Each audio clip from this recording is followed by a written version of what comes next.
Bismillahirrahmanirrahim. Well, dear students, today we are going to start our unit 10, that is the small woman, and it's basically a story that is based on the Chinese background. And as far as the story starts, uh, when a Chinese nationalist officer and his platoon are scouting near the Yellow River in China, and they are wary of Japanese planes and suspect a potential trick as the area is supposed to be evacuated. That means there can be chance that Japanese plane may attack at any time, and that is why they are asking people to leave that place.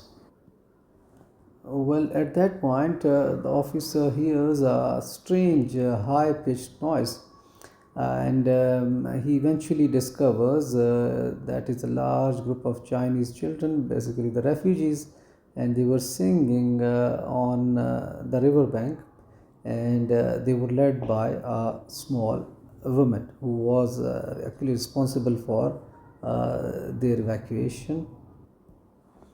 Well, the officer is actually astonished to find the woman in charge is a foreigner.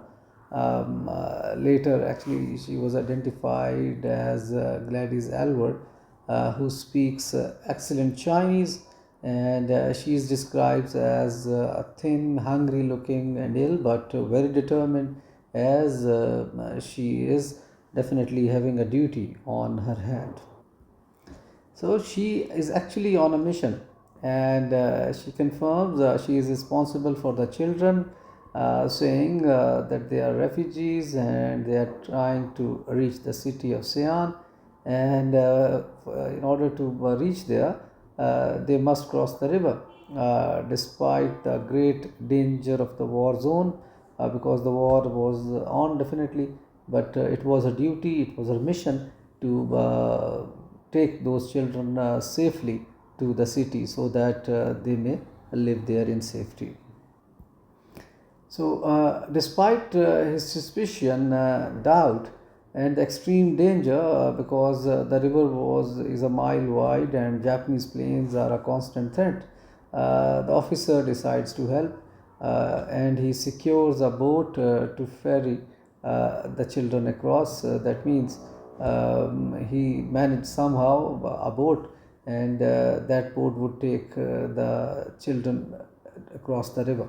So, despite everything, the officer decided to help the children and the lady. So, with the help of that boat, they were able to cross the river, but because the children were more and the boat was not that big, so it takes three dangerous journeys to ferry all the children and the lady across the river to the side held by the nationalist group. That means that side where the children and the people, other people, the Chinese people, they will all be safe. So it took great, actually, it was a dangerous thing, but with the help of that officer and by the determination of that lady, the children were evacuated successfully. So at the end, as the boat leaves, the officer is deeply moved by the sight, and because of the courage that has been shown by the lady and the children, he orders his men to salute the children and wishes the lady good luck, saying, "Good luck, foreigner." So that is how they all departed, and the children were taken to the safety in the end. The officer, his reflection or his idea was, he finds actually the whole experience escorting an army of ragged Chinese children across a battlefield to be very curious and very satisfying.